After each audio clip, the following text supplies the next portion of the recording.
What's up, everybody? Welcome back to the Morning Movie Chat. I am your host, Trinity. Thank you so much for being here once again on the Second Street Marvel. I hope you're all having a very good day today. It is Tuesday. Man, Tuesday, October 5th, 2019. Man, we're almost at the very end of this year. And man, I gotta tell you guys, I don't know, maybe I say it too much. Is this year's just flying by, man? Is this year not flying by?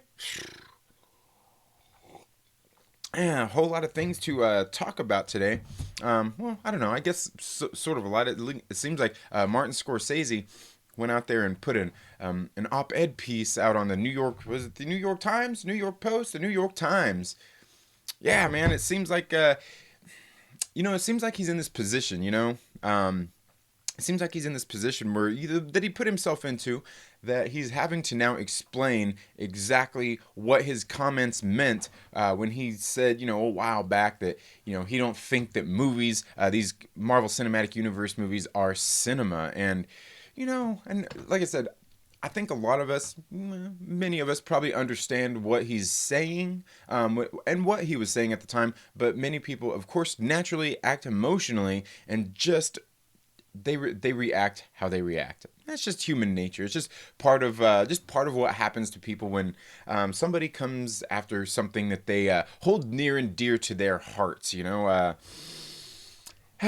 don't know.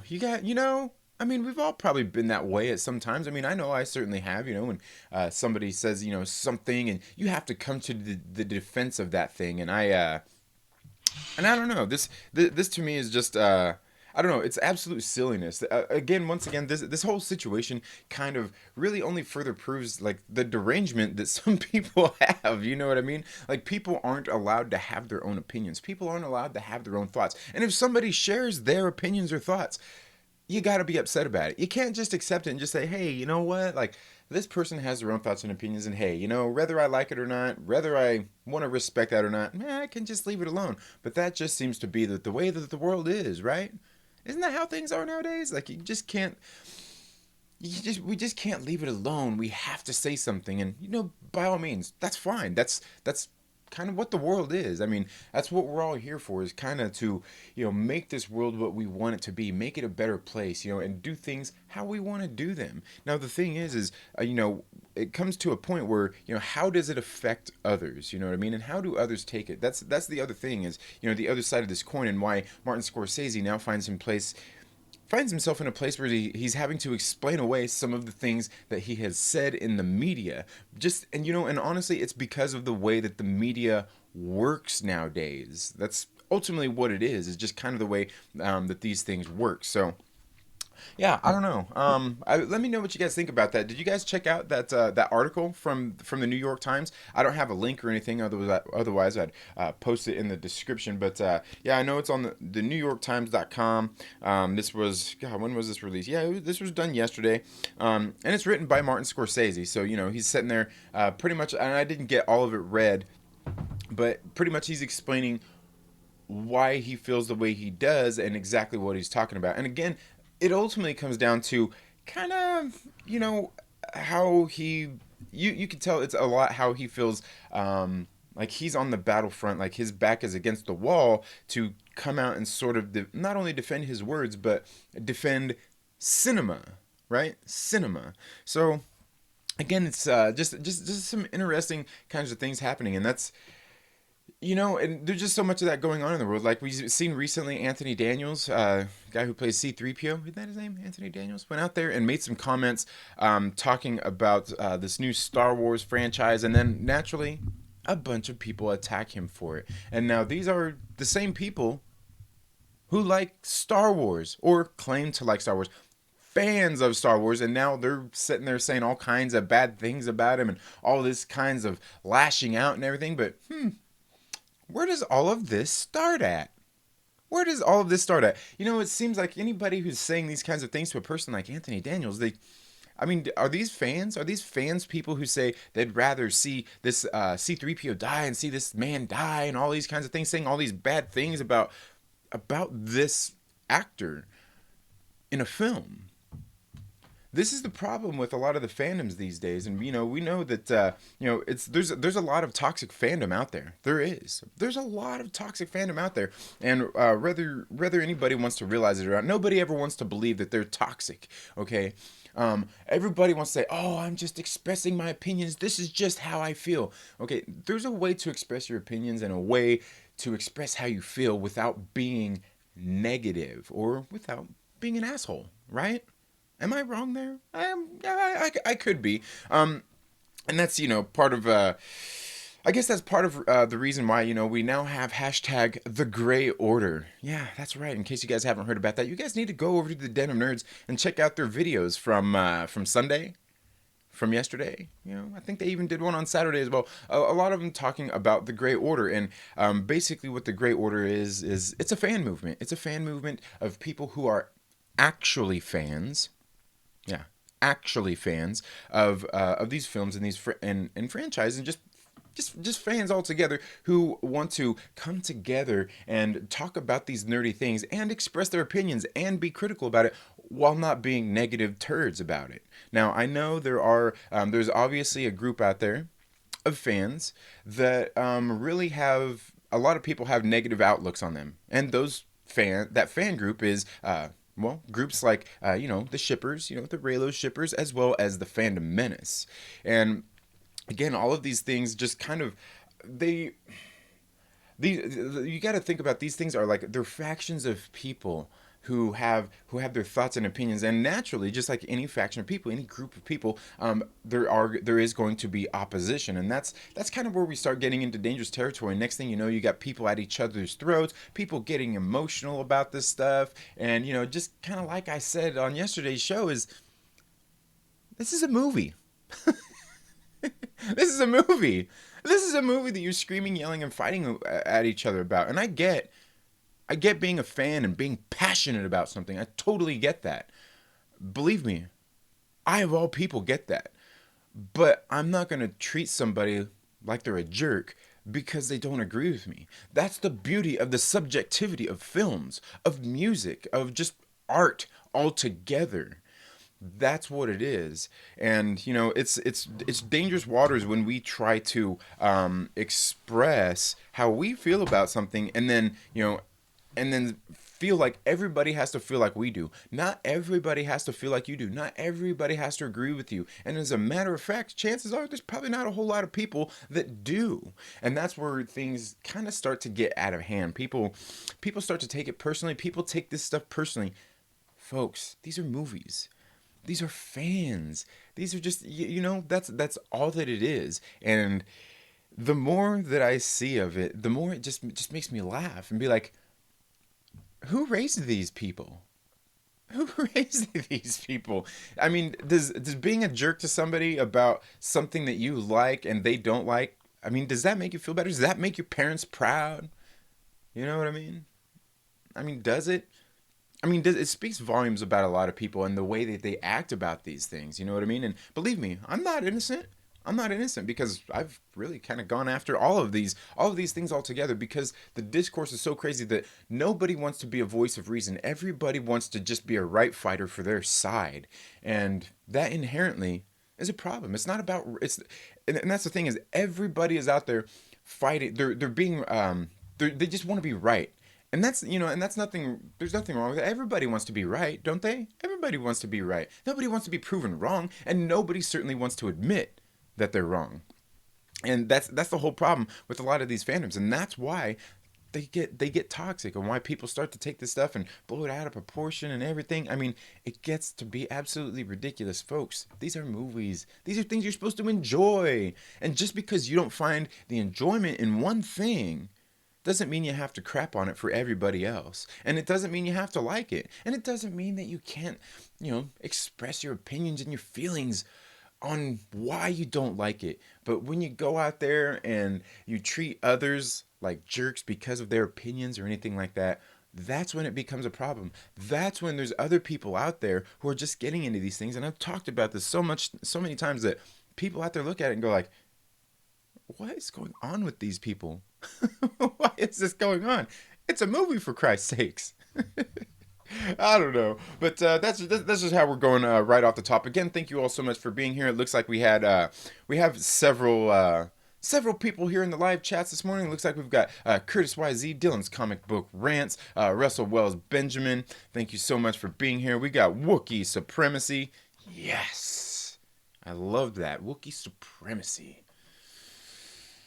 Let the Wookiees take over. And we got Mads Mama Bear. Thank you all so much for being here. Now, I've got some videos, man. I don't know, I've kind of been slacking over here on the weekend getting some of these videos recorded. But in case you guys don't already know, I am going to be holding, on my 1 year anniversary, which is going to be at the end of this month on November 29th. It falls on a Friday. How convenient that is. I wish it was like on a Saturday or something. Maybe I should plan it for a Saturday so we could make it a big long marathon thing and get more people into it, as opposed to just starting the Trailer Park Live early on Friday.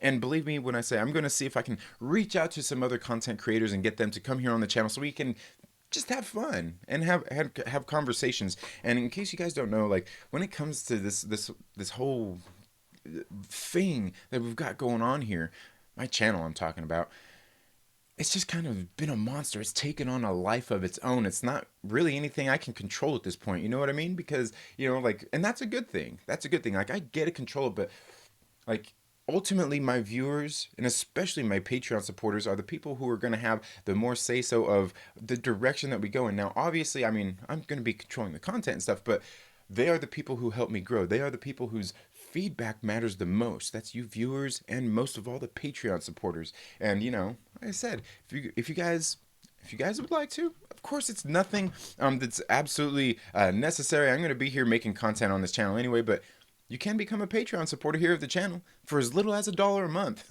I sound like Sally Struthers, right? For as little as $1 a month, you can. But seriously, if you would like to, and I truly appreciate it, and we're almost at the point here on the channel where I can afford to go and get my new green screen. Almost there. Almost there. And that's going to be thanks to the Patreon supporters.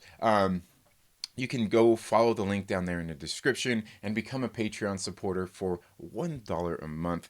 And, you can do 5, 10, there's some tiers set up over there, and don't look too much into those. But basically, I mean, kind of look into those a little bit, I guess. Just people who, different levels of people who have, different benefits and things like that. And I haven't really done a whole lot with those things. And again, that's something I plan on work on. But yeah, we've got great supporters like Tara, Russell, Carrie, Drunk 3PO, Tracy, Michelle. I know we've got Joseph Marty McFly Senior. We've got a new one. We've got Blast It or Stash It comics as well. So again, thank you to all those people who donate as little as $1 a month. It greatly helps me out here on the channel. Well, I mean, it will. And we'll all benefit in that sort of way. And again, guys, like I said, it's nothing you have to do. I'm going to be sitting here flapping my gums either way, but I do truly appreciate the support and all of these awesome people who have, chosen to donate $1 or $2 or $5 or $10 to the channel. Again, it's greatly appreciated. So, that being said, guys, I'm going to go ahead and get in here and say what's up to everybody, see what everybody's talking about. And like I said, if there's something specifically that you guys want me to read in the chats, always make sure that you at Second Street Marvel me so it highlights it there in the comments so I can get through to that, so then I don't have to sift through everything. But I'm going to go ahead and get through here.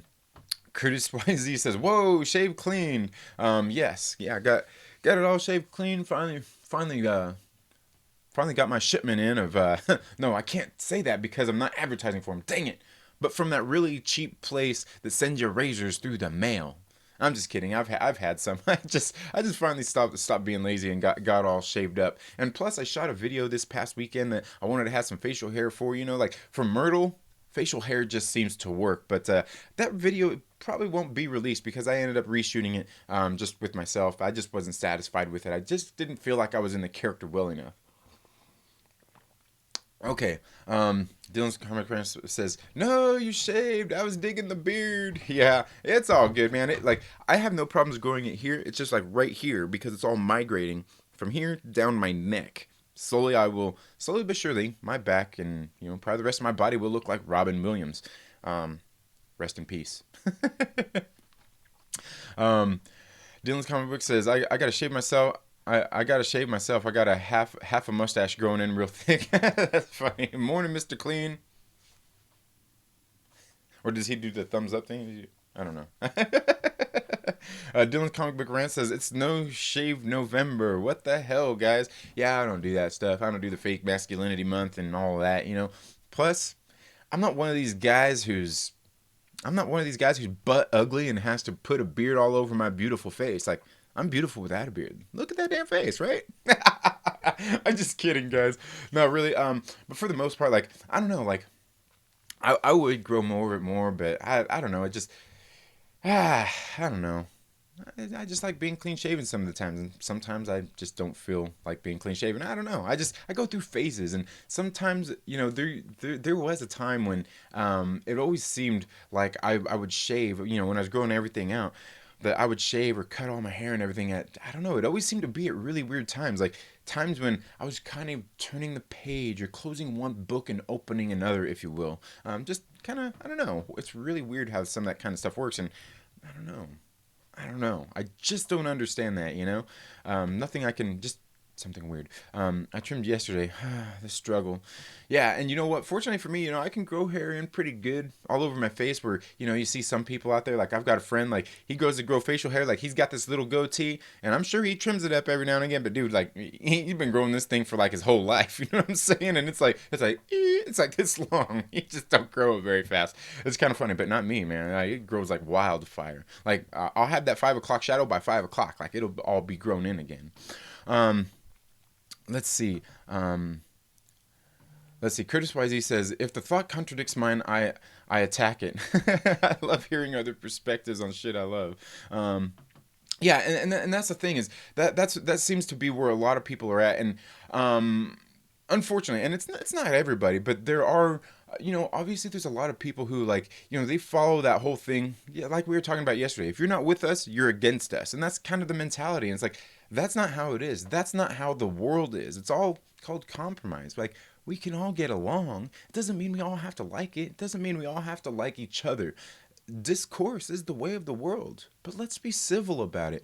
And that ultimately the problem is where people can't seem to be civil about things. You know what I mean? And a lot of these things are misconceptions from other people. Like, you don't like something, somebody else has something, so you automatically pigeonhole somebody into, a particular group or a particular category. And that's just not the way it is. I mean, do you act like that when you're out in public? No, people act like this only on Twitter or on Facebook or on Instagram or here on YouTube even. A lot of people fake the funk just for a couple of clicks or to get a couple of likes from a little group of people that, are their friends. And yes, I put friends in quotes. Yeah, friends.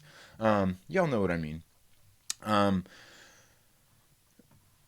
Dylan's comic book rant says, "I enjoy hearing others' perspectives as well as I don't understand someone who probably gets so worked up if everyone don't agree with their thoughts." Absolutely, absolutely, and unfortunately that's just kind of the way it is. And a lot of the discourse takes place through through text, through typed communications. And that's really ultimately when we're trying to share our thoughts and our feelings with others. If we're trying to have a discussion with somebody else, type is not the way to do it, because you can't tell expression in type. You can't tell what somebody's attitude is, and you can't see if they're joking, even if they put their little ha ha faces on there or LOL. That means nothing coming through text.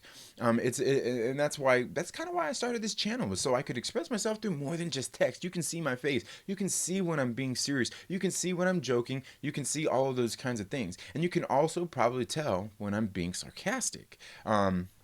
Yeah, and that's ultimately what it's all about. I mean, people seem to forget how to communicate with each other and be respectful of each other's thoughts. So, yeah, I don't know. That's just kind of how I feel about it. Let's see. Wicked Supremacy says, "People that hold different opinions than me are obviously immoral, evil, and mentally deranged sociopaths." Yeah, exactly. They should be genocided. Yes. See, and and that is some text where you can sit there and read it and see, like, it's a joke, right? We're kidding here.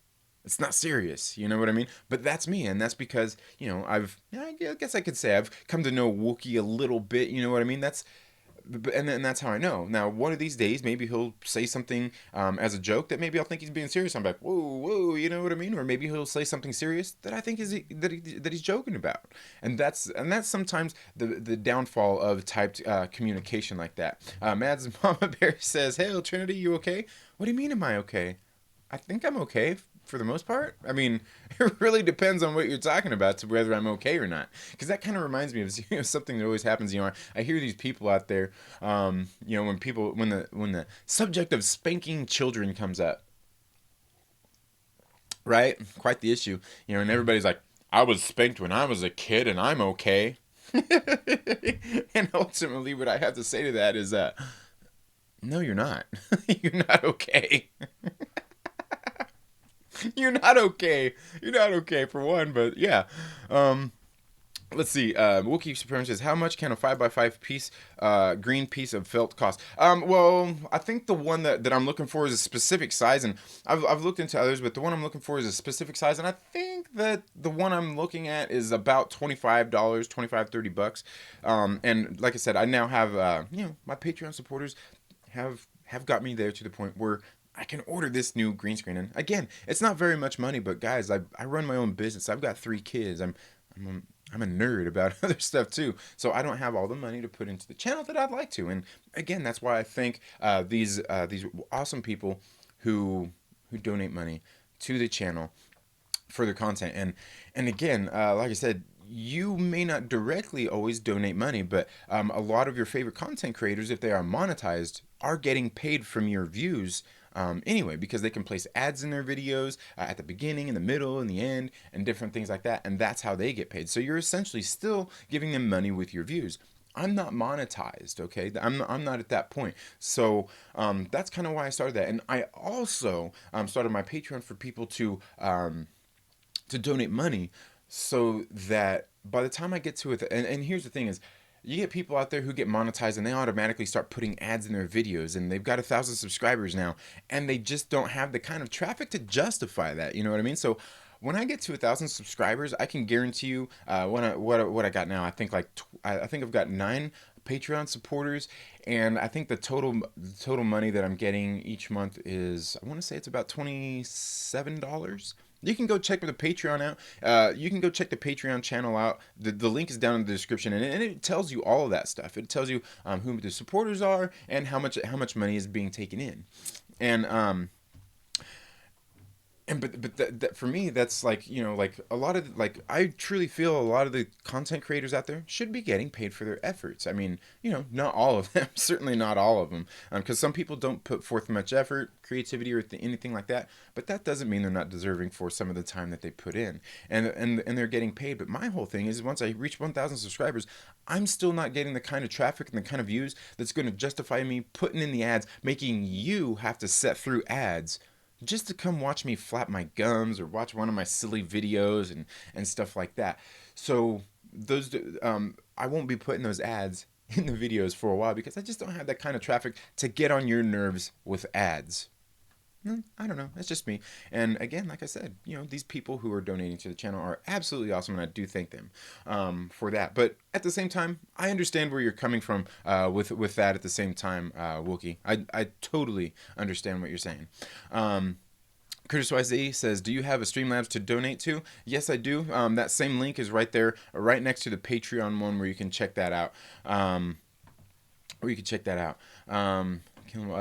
Matt's Mama Bear says, "You kind of hulked out last night." I'm always hulking out. I'm always hulking out. But again, I only do that when people are talking stupid. Okay? You got a group of people who are talking about things they have no clue about. Even the same guy I was discussing yesterday says, "Oh, well, I watched enough people's reviews. I know about this movie." You don't. You don't. You're listening to people who are biased, who have their own feelings on the thing. You haven't seen the film yourself. So your knowledge base of it is based on a 2-minute trailer. You don't know anything about the movie. I don't care if you're listening to a trusted source. You haven't seen the movie. You have no frame of reference. There's absolutely no frame of reference at all. It's the same thing with this whole Martin Scorsese fiasco. He's watched some of the movies, not all of them. So he can really only speak about some of them Not all of them. That's where it's coming from, and what it comes from is you got people talking from a place of pure ignorance, and that's what it is, and it's stupid, and you're only proving your stupidity by talking about something you don't know about. You know what I mean? And that's not to say that you have to be knowledgeable about it. That's not saying you have to like it, but you're not knowledgeable about it, because if you haven't seen the movie, don't talk about the movie other than what you know, and that's a trailer. Other people out there's uh, reviews and everything don't tell you about the movie. It doesn't fill you in about the movie. Even my review don't tell you about the movie. I realize that. It's a review. It's telling you what I seen in the movie, what I liked about the movie, what I didn't like about the movie, and whether I think you should go see it or not. And ultimately, my ultimate answer almost every single time for any movie review is going to be, it's up to you. You have to go watch it. You have to decide. And if you're one of those people who don't want to go watch it, you've made that decision, don't talk about it because you don't know about it. It's as simple as that. I mean, free to talk about it, but don't talk about it like you know what you're talking about. That's the difference. That's the ultimate difference. Just like Martin Scorsese hasn't watched all these movies and cannot give a valid stance of an opinion on why he feels the way he does, because he hasn't watched all of the movies. And like I said, I mean, people are free to talk about what they want to talk about, but you're going to sound dumb in the end for talking about something you don't know about. And like I said, it's a fine line, because there's plenty of things that I don't know 100% about, but I still talk about. And hopefully there's other people out there that will, provide insight and things like that. But to talk about a movie you haven't seen, it's stupid. It's just stupidity. Talk about the trailer. Talk about what you know about it, which if you've only seen the trailer, you don't really know much about it. That's ultimately what it is. So yeah, and if you think I hulked out last night, you should check out yesterday's stream. So yeah, anyway, folks, getting into some more movies, guys. I just got these in the mail yesterday. In case you guys didn't see, I recently did a movie review, and believe me, guys, this is where that YouTube algorithm comes into play. Is I mostly talk about comic books on the channel, and I do these morning movie chats, but I don't do enough movie reviews. So when I drop my movie reviews, they get low views. And that's because I've not really worked into that YouTube algorithm, and also because I guarantee you I'm not the best movie reviewer out there, but it's something I know I need to improve on, as I felt like I've gotten better at doing my reviews on comic books. I'm like, okay, I think I noticed a distinguishable difference that from where I started to where I am now reviewing some of the comic books, but I know I'm not great at it neither. I know there are things I still need to improve when it comes to those kinds of things, and that a lot of times comes from watching other people who are doing reviews, learning from them, and taking what I can take to put into my videos and my reviews and things like that to make an improvement on those. So I did drop a review. Was it last week? Maybe the week before, for Rabid, the new remake of a David Cronenberg flick from 1977 that was remade by the Saska sisters. And like I said, I thought it was a really great movie. In case you didn't watch that review, you should make sure that you go check it out. But I recently got this in the mail today or yesterday, and that is the original 1977 classic of David Cronenberg's Rabid. So now I own it. So what I'm going to do is I'm going to watch this. Then I'm going to do a review of this and make a video comparing the two movies. And like I said, I'm pretty sure I've seen this when I was a kid, but it's been far too long for me to even be able to speak on this. You know what I mean? Intelligently. But I'm sure if my name was, I'm sure if I had a silly name, like, I'd just go ahead and talk on this anyway, right? If I was your average moron out there, I'd just talk about this movie anyway, like I knew what I was talking about, and say, hey man, I watched a review of it. I know what I'm talking about.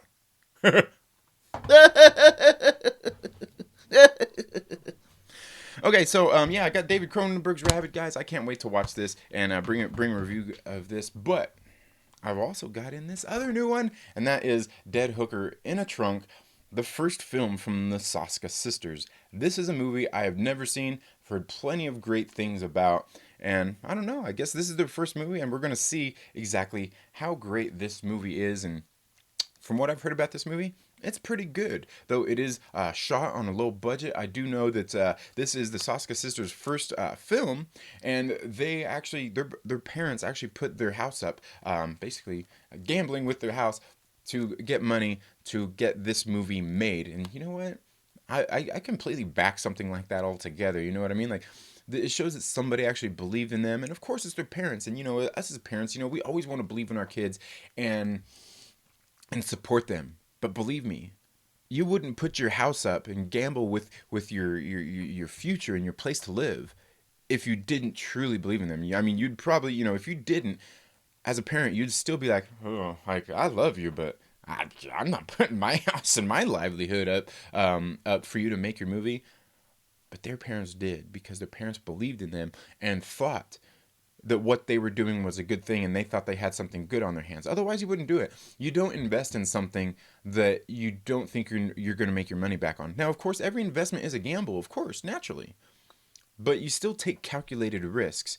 And I believe their parents took a calculated risk here, and it paid off. So I can't wait to watch this movie. And then the next movie I have here is American Mary. Yes, right? Once again, another film directed by the Soska sisters. Now, I have actually watched this movie. I did watch it on, I don't know, what is it? One of those apps that's on my Fire Stick or whatnot. And I got to watch this movie for free already. But I was like, hey, you know what? I'm going to order this movie anyway, so I have at least a copy of it. And again, this is one that if you like horror movies, I think you should see this. Now, as far as like a horror film, it's not horrific in the sense that it's a scary movie. It's not meant to scare you. It's body horror, where this young lady is she's going to college. She wants to be a surgeon, and she's struggling with finances and things like that. Has to find a way to make money and make ends meet while she's going to school. You know, so she seeks out a job. She ends up not necessarily getting the job that she is looking for, that she goes to apply for, but that same person that she was seeking a job from asks her to come in and maybe flex some of her expertise as far as being a surgeon. A surgeon is concerned, and she goes ahead and takes the job and starts making pretty good money, and people start seeking her out for her services because she's actually pretty good at what she does. And again, it's a body horror type of film, so that's what you're dealing with here. Deals with a lot of body modification and things like that, and there's a pretty good story going on here. I like what was going on in this movie. It's well written. Again, it's just I guess you could say it's more gory and everything than like horrific that's going to scare you. It's not about, you know, and to me, I think that's a good thing. Like something that can be horrific and you see things and they're like, ugh, like they make you cringe and make you think like, ugh, ooh, ew. You know what I mean? Because to me, a horror movie isn't always necessarily about, you know, like what we get a lot of in a lot of films is, you know, high budget computer graphics and jump scares. You know what I mean? That's not really, I don't know, that can be fun, but is that really what's good? Is that cinema? um, Curtis YZ says, I was spanked, but you know, different times, and I wasn't beat. I was just a dumb kid. Right? Yeah, I was spanked. I was spanked too as a child. But the thing is it never did any good. It doesn't do any good. All it does is makes your kid cry, and you know, then that's really about it. And they're like, the thing is, and that was by my mother. My mother did the spanking. My father never spanked us. What my father would do is exactly what I do with my children. I set them down and I talk to them. I talk sense to them, and I get them to understand why I'm upset, why they shouldn't be doing what they're doing, or whatever, you know, whatever happened, and I explain that to them. I talk sense to them. Spanking doesn't do any good. It doesn't do any good. Now and that's not really a subject I want to get into, but like certainly like when you got like an infant, toddler, and those kind of things on your hands, and you're spanking your kid, the kid, they don't get that. They don't understand why they're being reprimanded. Just talk to them about why they're being reprimanded. Now, the thing is there comes a point when the kid's old enough that they do know, and they do know right from wrong, and they do know what they're doing. And, you know, if you got to spank your kid at that point, you've already failed as a parent. But again, I'm not gonna go out there and say that people that spank their kids are child abusers. Neither. I'm not on that side of the fence, though. it is a form of abuse, and it's not healthy. It's not healthy. It actually does stunt kids' growth mentally and things like that. So there's a whole lot of things we go into that. But again, I'm not against it. I'm just saying that for the most part, it's unnecessary. For the most part, the spankings are an emotional response from the parent to what their child is doing. Too many people run on their emotions, and they need to stop. Aggressively relaxing says, I imagine you live in a small town where all you ever will make is minimum wage, and then you see people making a ton of money off of being culture warriors. Hate tube is a sad part-time hustle. It is, and that's the thing is, and there's a lot of people who look at things like that, and I don't know. It's a very funny landscape that we're dealing in nowadays, and the thing is too many people, and we talked about this yesterday. Like people, like you work yourself into an algorithm, and that's just how it works. You get worked into that niche of content, and YouTube is going to reward you for that. So you go into that more. Like me, I've got my highest viewed video here on the channel is about my speculation about Maria Hill and Nick Fury being Skrulls before. God, was I think I did that movie before the Captain Marvel film even came out. One of my highest viewed videos. So what you do is naturally you make more videos on about Skrulls and who's Skrulls and things like that. And I need to make more of those videos, right? So then I can get more views because people are out there searching for it, and they're still searching for it. And that's the thing. So you go with that. And that's the unfortunate thing is some of the creators, they get into that sort of the algorithm, so they go with that. You talk a lot about, if you talk a lot about this one thing and it's skewed to a certain way, you keep doing that because that's what you're finding success with. Then at some point, your back's kind of against the wall where you got to keep making that content because you're not in the YouTube algorithm for something else, even though that something else is what you want to do, because nobody wants to sacrifice views. Once you get to the point where you're getting these couple thousand views per video that are this specific sort of content, you want those kind of views, and you can't have one that's low viewed. How dare you make a video that has low views? Why not get put into the algorithm for a multitude of things? Like, sure, it's ultimately not gonna make you explode, but again, you're trying to at some point you're catering to a specific audience and not everybody. You got to be, and that's not saying that you're trying to satisfy everybody, but you got to make it appealing for more viewers, not just one very specific set of people. And that's the problem. That's some of the problems with some of those things. Just a Rican, what's up, my brother? How you doing? Did you get monetized yet, Just a Rican, in his comics? You guys should go check out Rod the Rican, man. He's absolutely great. But I'm not sure if did you get like accepted into the ad partner program or AdSense and all that, where we can send you super chats. You need to have one of those super chat streams, brother. You know what I'm saying? So as soon as you get monetized, as soon as you can make some money, you need to have one of those monetization streams so you can make some money. So we can all send you money, and Google can take 30% of it. Which is why I started the Streamlabs thing. So if people want to send that in, or even the Patreon, if people want to send in super chats, just send it that way. So Google don't take 30% of your money. Or I guess the money that you're trying to donate to your favorite content creator.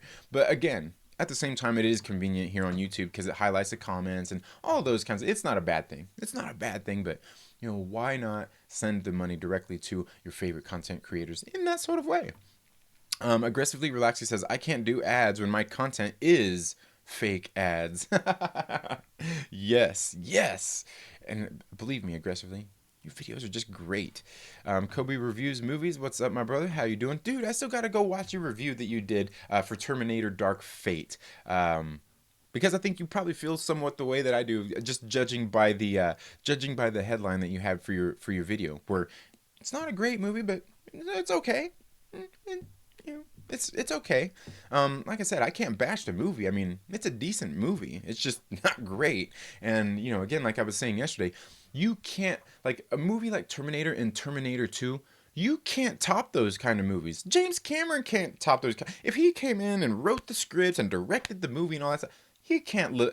Even he can't live up to the hype of Terminator and Terminator 2, especially partly because you're trying to make and that was part of the problem. They're trying to make a sequel to a movie that's 28 years later from what they're trying to make the sequel to. They should have just, and really, essentially they did.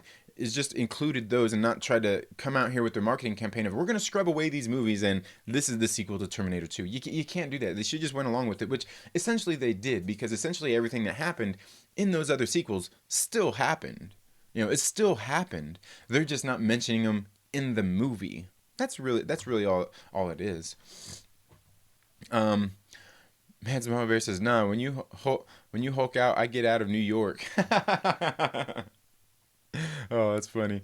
Um, Aggressively says it would be better if Martin Scorsese had seen all of the MCU. He starts explaining how he is upset the Agents of S.H.I.E.L.D. and Iron Fist were left out of Endgame and starts talking about Iron Man 3's problems. Did did he say that? I didn't read the full article, but I read most of it. I didn't see none of that in there. But however, like I said, with Martin Scorsese's comments, he's looking at part. He's only looking at part of it. You've got to take in the whole, because some of the things he's saying in there are like, I'm kind of like, yeah, he's saying that there's like really no thing at risk or anything like that, and essentially there is, but it's built up out of a universe. But at the same time, I can understand where he's coming from, that all these films should be able to be wrapped up in a little bow within each one, and that's it, and don't need sequels. And to be honest with you, most of them are that. Most of them are standalone individual movies that pretty much everything is wrapped up in one nice, neat little package. It's just that what they did was they built a bigger world where a lot of these things come together and ultimately tie in with one another and and create a bigger universe. But most of them are standalone films. You can watch most of them as standalone films. And his reference to theme parks, really, that reference only applies to the bigger team up movies, if you think about it. And I think that's part of where his comments are a little bit misguided as well, because like really the only amusement park films that they have are like the Avengers Age of Ultron, Infinity War, and Endgame, where they're bringing everybody together into one film. Those are really the only ones that are kind of like that, because the rest of them are pretty well grounded in telling a character story and exactly what's going on in that. Now, one could easily argue the same as I've said yesterday, and a couple other times, is that no sequels are necessary. Like, sequels aren't necessary when it comes to a film. They can be all wrapped and tied up in one nice little, in one nice film. And if they're not, then what you're getting is an incomplete story. That's what you're getting, is an incomplete story. Where these movies are more, while they're building a universe, they're more just like comic books, really. Essentially, like, you got one issue, one issue here, you got one issue here, they happen to just tie together. You're telling one tale of Tony Stark, and then you're telling another tale of Tony Stark and something else that has happened. It's just that these ones happen to fall somewhat in a chronological order, and they all relate to each other. That's the ultimate thing, right there, for real. Immortal Biggie Shack says horror movies. Welcome to the live stream, Immortal Biggie Shack. Dylan's comic book rant says American Mary is so good. Dead hooker in a trunk I wasn't as crazy about, but I gotta rewatch it. See No Evil 2 is absolutely fantastic, and I think that's the one of theirs I haven't seen. That and the ABCs of Death. I believe they did one of the little like short films within that. Because as far as I know, that was like a movie that had several different filmmakers, where they kind of made one like kind of anthology kind of type of movie, kind of like the movie Four Rooms was. I'm not sure if you've ever seen Four Rooms. That had like Quentin Tarantino, Robert Rodriguez. Oh man, who else was part of that film that got together and made the movie Four Rooms? There was like four filmmakers though that did that, and I believe that's what that other movie is. He said it's absolutely fantastic. If you haven't watched, highly recommend. Better than the first one. Yeah, and I haven't seen either one, and I'd probably watch both of them just to have the whole scope of exactly what's going on. Let's see. What else we got? Discovery Bay Comics. Thank you so much for being here. Let's see. Dylan's comic book rants just said, just checked. I'm only 14 subs away from 100. It's going to be nice to get past 100 and get this content really going. Yeah, man. All you got to do is just keep trudging away. Just keep trying to improve what you're doing, and they'll come. And try to promote yourself in a sensical way. just to get your name out there. And you've got to try things like, a lot of people, talk like clickbait is a bad thing. Clickbait is a good thing. You've just got to do it right. You've got to have a provocative headline, and your thumbnails matter a lot too. And I'm still learning that. I'm not the best. I'm not the best at it. Trust me. But plus, I'm not out there trying to clickbait people into, misleading people into watching my videos. That there's subtle differences there, in how it's done. Um, Let's see. Discovery Base says, I'm only making videos for 50 to 60 of my closest friends. Hey, and there's nothing wrong with that. But those, through those 50 or 60 friends, it's going to build. It's going to build. You know what I mean? And that's what's so cool about the comic book community is everybody is really supportive of each other, leaves their feedback, interacts with each other and everything. And it's always a good time. It's always a good time. Anytime I've been on any of the, in any of the comic book creators' videos, it's always fun. Let's see. Darth Wacko, what's up, my brother? How you doing? I hope you're doing well this morning, and I hope you're all doing well today. Dylan's comic book rant says, "I wish I had 50 or 60 friends, or even or even one friend in my neck of the woods who had the love for comics. I do, but sadly, I don't. So that's why I joined the community." Yeah, certainly, and I'm kind of the same way. As I've gotten more into the comic books, I'm kind of like sitting here like, "Oh man, I wish I had somebody to talk comic books with," because my wife don't read comics. She's not into all that, and most of my close friends that are here where I live at, they're not into comics neither. But again, I mean, that's why we're all here to come together and congregate. Darth Wacko says, "What's good in comics this week, my brother?" Well, I don't know about this week. I can go over some of that, but I know, like, as far as last week, there was some pretty good issues that came out last week. Again, obviously they're continuing to build upon what's going on in the X-Men universe, with Jonathan Hickman's relaunch after House of X and Powers of X. And this week we've actually got two new issues coming out this week, and that's going to be New Mutants and X-Force. So hopefully I'm looking forward to reading those. Again, I will probably buy those two issues, but I'm probably not going to continue with the rest of the series because, just there's a lot of them coming out of there, and I can't read all of these series, and certainly all of them aren't going to continue telling a great story narrative. I'm just saying they may not, the type of quality that we got out of like the House of X and Powers of X, but and that's where you got to find what particular book that you like. But I will still be bringing reviews on them, but like I said, here I'll go ahead and show you. Like one of the ones I'm looking forward to here is Coffin Bound. I've been reading this series, and it's been pretty good. It's There's kind of a narrative going on in this story actually that is really funny because they're talking like these people are able to like take their skin off and shed their skin, and it's a futuristic thing, like something has happened and out there in the world. And really, I kind of get this underlying narrative of people just don't have thick skin these days. People are very sensitive. There's that one. Let's see. We got Copra, Dead Eyes, Deadly Class getting ready to come out. Death or Glory, Die Number 9. I heard that's going to be a good one. You got Manifest Destiny, Nomen Omen. There's several different books coming out this week, but for the most part, like I said, there's a couple I'm looking forward to. Crone, issue number 1. That's a new miniseries. This one right here, Everything, is one I'm looking forward to. It's about this small town that has just welcomed its first big box retailer into it, and there's some kind of crazy things going on there.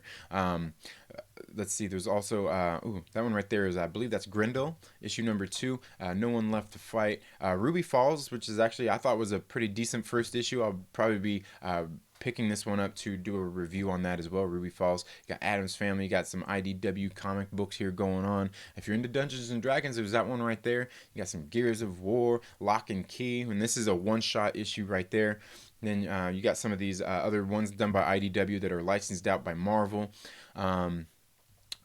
It just kind of really depends on what you like. Like, what kind of books do you like? Like I said, I don't read much DC, but there's plenty of cool things going on over in the DC world. I know for me, you guys know I'm more of a Marvel guy, but I'm sure there's other great tales out there in the DC world. I just don't read enough of them. The only one I've been reading is Hawkman and Deceased, and Deceased just came to an end. So, it just kind of depends on what you like. And of course, DC does have some of those dollar issues coming out. You got some more Absolute Carnage. This is one I'm kind of looking forward to, an Amazing Spider-Man, to see this new 2099 arc that's getting ready to happen. It's going to be like a little mini arc going on within the Spider-Man universe, and they're going to have some tie-ins. Black Cat is another one I'll be picking up. Something I've kind of liked that series. But that's one right there. Is Crescent, and is that IO? Is a new one. This, I believe, this is probably just going to be a one shot, kind of building on some of the characters that are being in the new Agents of Atlas. And I believe this is a character that's from Marvel's Future Fight, which is a mobile game. You got Ghost Rider coming out, Immortal Hulk, which it sounds like a lot of people are jumping off board on. There we go, right there. New Mutants should be a good one. At least I hope it's a good one. Savage Avengers. Oh, this one right here, like, guys, come on, man. Come on with all the Spider-Man titles, man. We've got too many. But yeah, I mean, there's some good ones. Sword Mastered coming out, Web of Black Widow. I can't wait to read this one, and I'm really hoping this one progresses a lot farther in the story here, because issue number 3, like, we haven't really got a whole lot out of this story yet. It's not terrible. It's just there's no real meat and potatoes here. You know what I mean? Like, or maybe there's more potatoes than there is meat. And then again, of course, like I said, there's X-Force. We got Yondu right here getting ready to come out. Just some different ones. Ooh, and to capitalize on the zombie theme, we got Dynamite here coming out with Kiss Zombies. Ooh, look at that Vengeance of Vampirella cover. Seems enticing, right? I don't know. There's some different ones here. There's this story arc going right here for Buffy and Angel event that's going on. Just some different books going on out there. As far as what I'm looking forward though to, I think probably those X-Men tie-in books, and then I think there was another one of these independent books that I was looking forward to, and it should be coming up here in a second, and that's right here, Heist. This is on Vault Comics. I've absolutely loved everything that they're doing at Vault Comics. So this is one I'm gonna take a chance on and see if it's any good, because Vault Comics hasn't let me down yet. They've been putting out a lot of good comic books, stuff I've really enjoyed, and yeah, that's, these right here are just the issues that are getting ready to come out this week. Just kind of depends on, ooh, Pussycats number 3. I wonder what's going on in that comic book. I've never read that, but yeah, it's a comic book, right? At least I think they're drawing in that. I don't know. So yeah, just some different books. Just kind of really depends on what you like. This is another one I'm looking forward to. Shoplifters Will Be Liquidated on Aftershock Comics. It's been a pretty good series so far. Of course, it's only number 2, so far is only one issue, but issue number 1 was a pretty good setup to what I think we're going to be getting in the series. Yeah, and just some of these different books. Now, Wasted Space is another one on Vault Comics I'd like to read, but they're on issue number 11, and I don't want to jump in there. I'll probably see if I can get these on trade paperbacks. And the guy who's writing this book is Michael Morecki. Or is that Morrissey? I don't know. I don't know how you pronounce his name, but he's a good writer. He's been working on, I believe, The Plot. And there was another one that I was reading that he actually had, he's been working on too, that I thought was good. Now this one right here, White Widow, is an interesting one. If my comic book shop gets this in, I'll probably pick up issue number 3 to see how it is, because, I kind of laughed about issue number 2, where this character is just kind of like a female Spider-Man with a symbiote suit in a way, and like her best friend even just so happens, in the issue number 2, happens to just look like Genki, right? Yeah, from the Miles Morales Spider-Man. It's just, I don't know. It wasn't terrible. It just seemed like, it lacked some originality, but at the same time, when it comes to some of these things, how original can we get? You know what I mean? When you're working with something that's so similar, you know what I mean? You're still drawing upon something else that has come out previously, but again, it wasn't a bad issue, and so I may check it out if they get that in. Yeah, and ooh, Zombie Tramp is the last one there on the list, I believe, before we get back to Coffin Band. But yeah, I don't know. There's this doesn't seem to be like a week that has a whole bunch of issues that I'm going to be totally into. Of course, there's probably still, I don't know, 10 issues or so that I'll be taking it home to check out. But again, I mean, it really kind of depends on what you like. Captain Pennsylvania, thank you so much for being here. How are you doing this morning? Dylan's Comic Book Rant says, it looks like a great week. Wednesday is shaping up for great comic books. I'm excited for tomorrow. Yes, man, it's coming. It's coming. Darth Wacko says, thanks for the info. I'll make sure to check them out. Yeah, certainly. Certainly. Anytime. Captain Pennsylvania says, it's an X-Fan dream come true that has been 20 years in the making. I haven't read a DC comic in 6 years. Yeah, and that's okay. I mean, if there's nothing that you like, I mean, hey, you read what you want to read. And yeah, what's been going on with the in the X universe has been really good. It's just sad that it can't be Jonathan Hickman writing them all. But then again, that would be too many titles, and certainly too many titles I'd want to pick up. But apparently, he is kind of having like an overall say over the creative teams as well, as far as I know. So yeah, just something cool that's going on out there. Like again, I think that some of this Jonathan Hickman stuff that's going on in the X-Men somewhat has to do with what's going to be going on in the Marvel Cinematic Universe. But speaking of the Marvel Cinematic Universe, something I want to talk about. I want to talk about more of here in just a minute. Dylan says the purple Dead Eyes cover is that Spawn 302 cover. The Dead Eyes cover is fire. The Spawn 302 cover is fire. My main independent. I'm looking forward to is Undiscovered Country, though really hoping my shop gets that Jock variant so I can snag that up. Right there you go, man. I get it. I'm True Skills says I did a review on Luna Snow the other day. I'll go check that out. I'm True Skills, and you know what? I wonder if I can get on here and do their. Oh no! That's not what I wanted to happen. But yeah, maybe I'll have to go check that out. I did a review of Luna Snow as well. Again, it's not a bad book. Just some of the things, some of the setups for some of these characters seem a little bit silly. Like Luna Snow was she was a pop star and she was dancing, and she's, I guess you could say, that's one of her superpowers is she's got fight dance choreography, kind of like like in Jumanji, Welcome to the Jungle, how the girl has that's what one of her skills is dance fighting or whatnot. Just kind of funny, but it wasn't a bad book. It wasn't a bad book. But again, I think these are all one shots as well, where they're kind of introducing these characters because they are, if I'm not mistaken, they are part of the new Agents of Atlas, and I can't speak too much about that because I haven't read the new Agents of Atlas myself. So, as far as I know, that's where these characters are coming from, and that's where they're being tied into more, is the new Agents of Atlas. Is each one of these issues that has come out is where Jimmy Woo is kind of going out and discovering these new talents to bring onto the team. So that's as far as I know when it comes to those characters. But all in all, I didn't think it was a terrible issue. Just some of the things, like I said, seem a little bit silly. She was part of this, and something that I just think is funny. She was part of a K-pop group who was on basically like America's I almost said America's Most Wanted, but was part of on like America's Got Talent or something like that, and they were working their way up, and I think they had won the contest and things like that, and then they became big pop stars and stuff like that,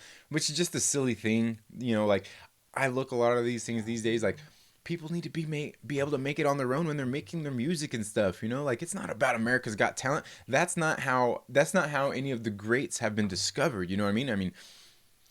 That's like, but that's the way the world is going now these days as well. Like that's how some of the talent gets discovered. Instead of just being pure talent, it comes down to luck. But why bank your whole thing on luck? You know what I'm saying? Yeah, I don't know. But yeah, it wasn't a terrible issue. Captain Pennsylvania says, I heard, but I was in the army, so I only been catching up on Marvel because I had more subscriptions with them. Oh, okay, fair enough. Fair enough.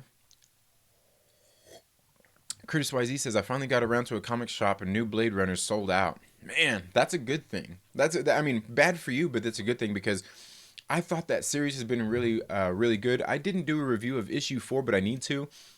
The new issue should be coming out here in a week or two, and the thing is like issue number 4 felt really rushed to me. It felt like it was just like it felt rushed. Like there was a whole lot in one issue, and it's like kind of like they glossed over some stuff. But again, I thought it was just going to be a little mini series, but they are continuing with the arc in issue number 5. So I don't know. I'm hoping issue number 5 gives us even more. But I thought issue 4 seemed a little rushed as compared to the other issues. But it wasn't a bad issue, and the art in that book is absolutely great. I've really been liking it.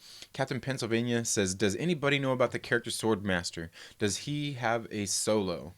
Yeah, Swordmaster does have his own series, and it's been pretty good. I think I'm an issue behind on Swordmaster, but that I think issue number 5 comes out this week. It's been a pretty good series. Yeah, the Swordmaster and even Arrow, they've been pretty good series. They've been pretty good series.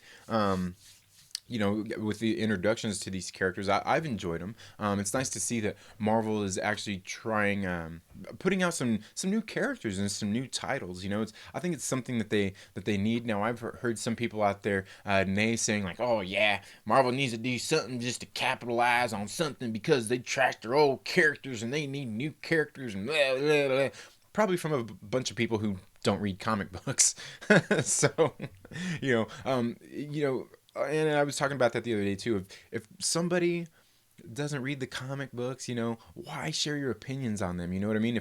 If you're not reading any of the comic books, why share your opinions on the current state of Marvel? Because you don't know the current state or the current state of DC or the current state of anything if you're not reading the comic books. You're just speaking from a place of ignorance and opinion opinions that are based and founded on nothing essentially. And that is what it is. Now I want to talk about, recently, there's the announcement that we're getting a third Ant-Man film. Okay, and for me, for one, I can't be any more happy about that because the Ant-Man franchise, out of the Marvel Cinematic Universe, are some of my favorite films, and a lot of that is due to Paul Rudd, because Paul Rudd, he's just a great actor. Okay, he's really good, and I haven't really seen him in anything that he's like bad in.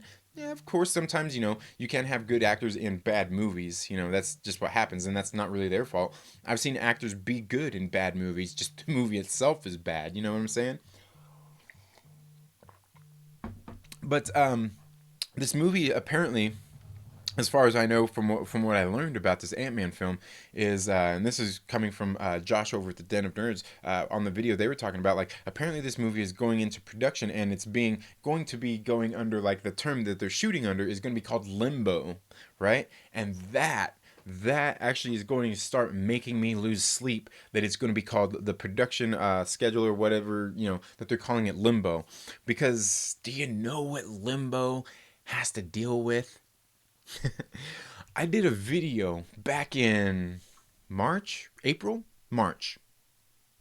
that kind of dealt with that, like the whole Ant Man thing leading up into Avengers Endgame, because um, there was some hints there in the movie or in the trailer, and even in the movie that had to do with Limbo and Immortus. Now, in case you don't know who Immortus is he's like the ruler of Limbo, the rules time and things like that. And Immortus is basically a later version of King the Conqueror.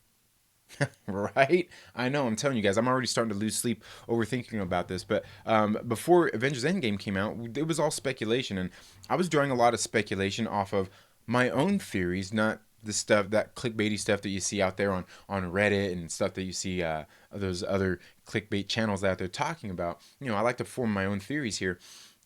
And there was one I caught there in the background where I think it said, I think the address on this house was like 1064, which I had believed was referring to, God, was it? I think it was, I want to say it was the Avengers issue number 10 that came out in 1964. I could be wrong there. I could be wrong there on exactly what that was. But what it dealt with was Immortus came back in time. Immortus appeared and to defeat the Avengers, and what he did was he basically kidnapped. He kidnapped. Oh, what's his name? The guy who's Rick Jones. Took Rick Jones and held him captive to get the Avengers there to his time, or to his headquarters, because he wanted to defeat the Avengers. And he had actually made a deal. Here's the thing. That's the thing. Is Immortus actually made a deal with the. God, I can't even remember what their name is. Zemo's group of people, the bad guys and everything that Zemo was leading at the time, where they wanted to defeat the Avengers. And Immortus came in and said, "Hey guys, like, I'm here to help you defeat the Avengers. You'll join me." And they're kind of like, "Bro, why would we join you? Like, if you can take down one of the Avengers, we'll go ahead and enjoy and join you on your little crusade. And Mortis is like, are you kidding me? One of them? I'll take down the whole team. So he went and lured them into this trap by way of Rick Jones, who they were trying to, at the time the Avengers were talking about making Rick Jones part of the Avengers. Steve Rogers was like, no guys, like I don't know about that. And so he ended up getting Rick Jones ended up getting kidnapped basically, and Immortus took him back in time, and he took him back in time, and Cap and the Avengers got there and everything. Cap got there first. He's like, hey, what's going on? And Mortis basically said, well, you can go save Rick Jones. You gotta just go defeat all my people and rescue him from this highest tower, like it was his queen and he was a knight in shining armor or something. It was kind of crazy. So he sent them back in time, sent Cap back in time to save Rick Jones, and said, hey, if you can save him, I'll bring you back and I'll leave. It's all good. In plans to kill him. So in the meantime, they were there fighting. He was there fighting with the Avengers, and Zemo and all these other characters were there fighting with him, with the Avengers, trying to defeat them. And he was using other people throughout time to fight the Avengers. He used Hercules. He used God, who else did he use? He used Hercules and a couple of other fighters. I believe Merlin was also there.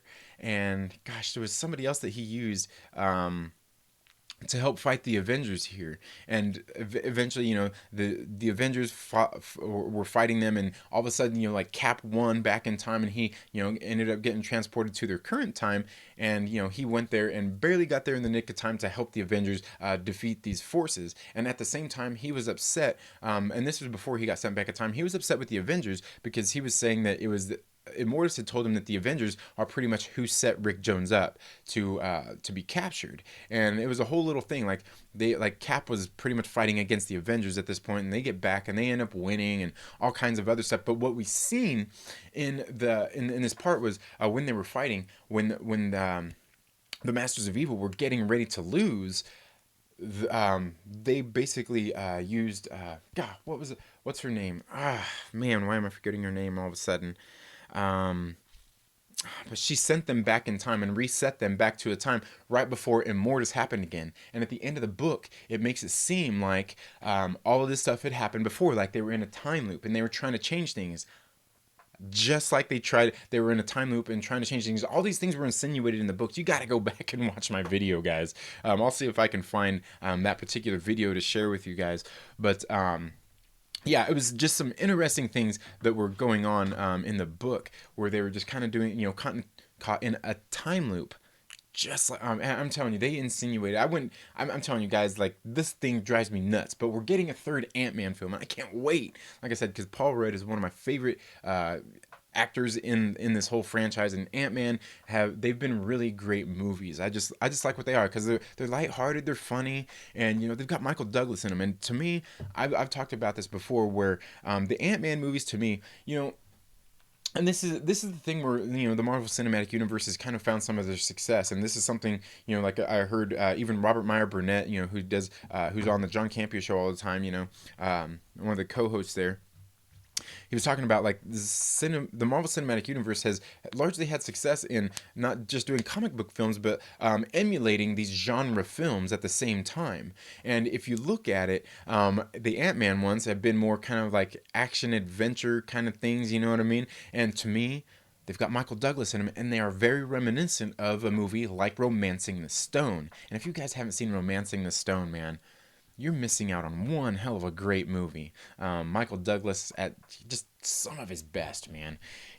And he happens to be in these movies, and these movies are a lot like Romancing the Stone, and that's why I can't wait to see an Ant-Man Part 3, man. Like, what's it going to be about? But again, it's being called Limbo.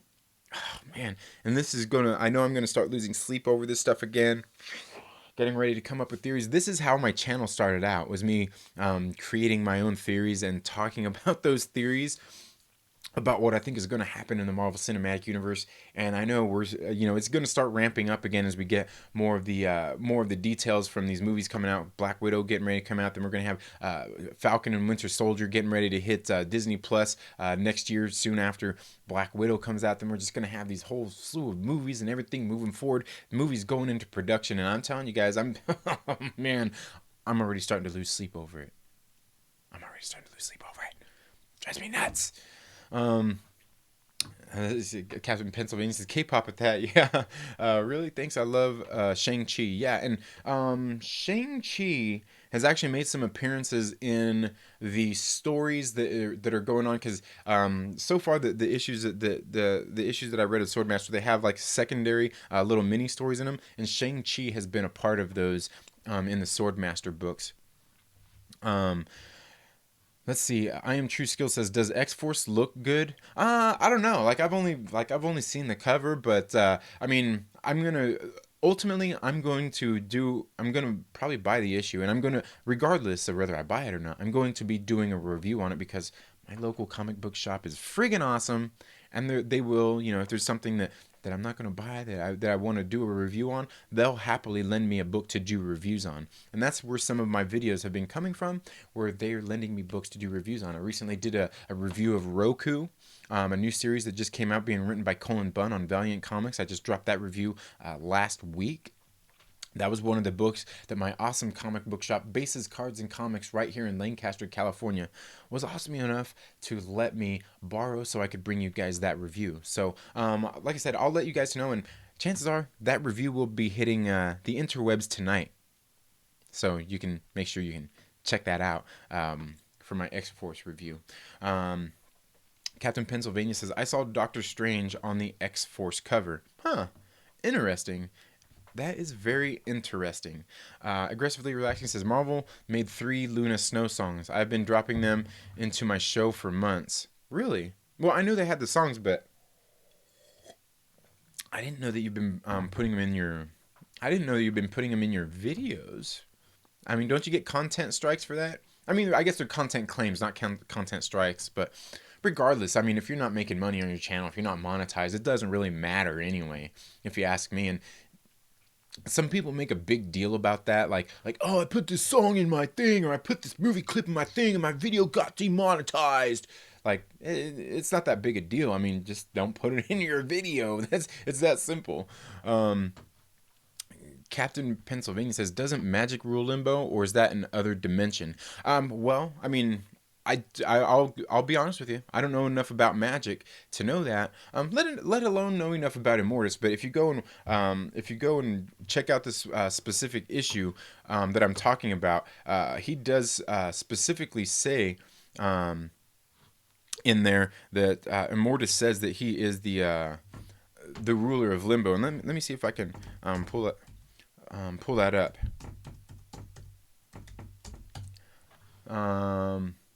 Oh, where we go here? See if I can get to my Marvel Unlimited here, and I'll see if I can show that to you guys here. Let's see where we at here. Come on, let me sign in.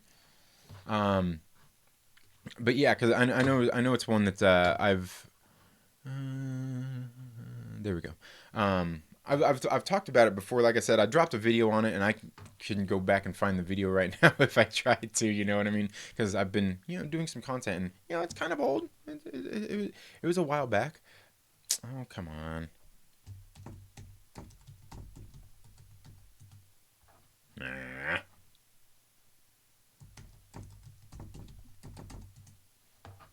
There we go. Let's see here.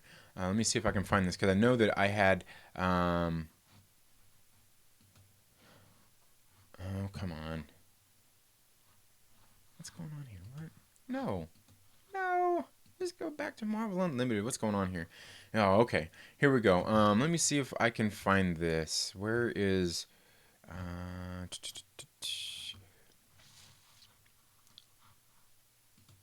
me see if I can find my comic books here that I have saved on my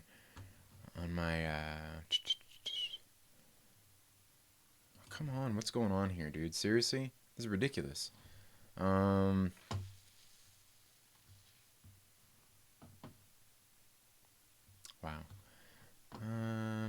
This just does not want to let me do what I'm doing.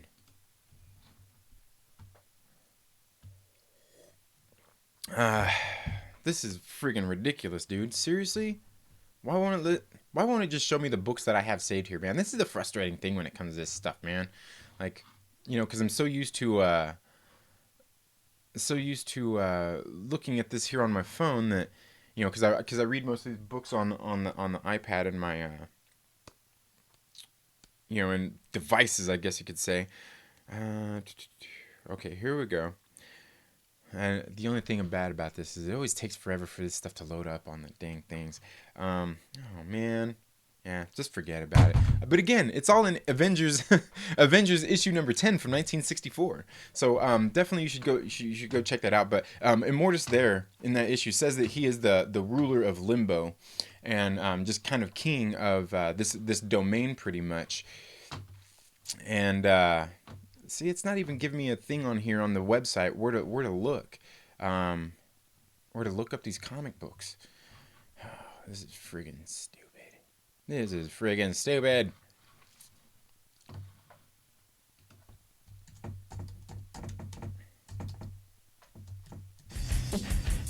Okay.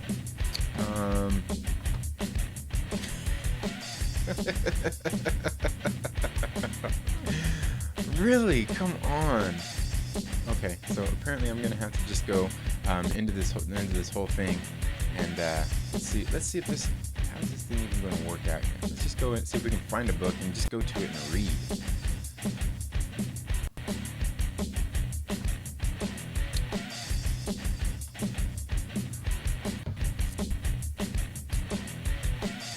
This is ridiculous. I apparently I need to get on here and try to read books through.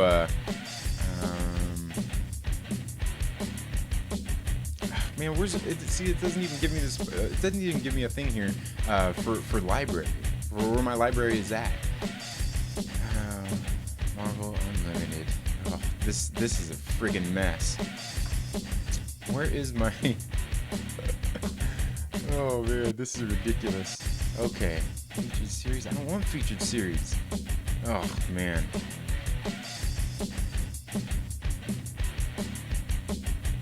This is absolutely ridiculous, guys. Forget it, man. You're gonna have to look that shit up yourself. I'm not fucking dealing with this shit. Oh man, see that? See, I was sitting there typing on my computer, and it brought up my end screen. But anyway, guys, yeah, so you guys should go look that up because it's something that I've been, you know, I will probably definitely lose. I will definitely lose sleep over talking about this stuff. I think he's having technical. No, it's not technical difficulties. It's just I was typing stuff and then I forget that. It's ridiculous. This whole thing is ridiculous. All these things. See, now it's asking me to. Dude, this is. Come on, man. Come on, man. What's going on here? Ridiculous. Yeah. Again, guys, it's really unimportant. I'll get everything prepared and maybe we'll talk about it tomorrow. But anyways, I guess I guess you know I've already gone over an hour here for the show today, folks. But I guess that's all I've got for this video today, folks. But look, we'll talk more about that tomorrow. Captain Pennsylvania, we'll talk about that. But as far as I know, Immortus is basically the ruler of Limbo, or at least he was. They probably could have changed all that, the way that comic books work and everything. But that's all I have for this video today, folks. Thank you all so much for tuning in to the Morning Movie Chat. Even though today we talked a little bit more about movies, a little bit more about comic books and things like that. Thank you guys for showing up anytime that I'm here flapping my gums about comic books, movies, and on occasion even music. You all have a very good day. Have a great rest of your week, and make sure you go out and support your local comic book shop this week, and be looking forward to my reviews getting ready to drop later on tonight on some of the issues that are getting ready to come out. You all have a very good day, and we'll see you in the next video. Later. Oh, see, now it's giving me a hard time even more. There we go. You all have a good day. We'll see you in the next video. Thank you all so much for being here. Truly appreciate it. And we'll see you all next time.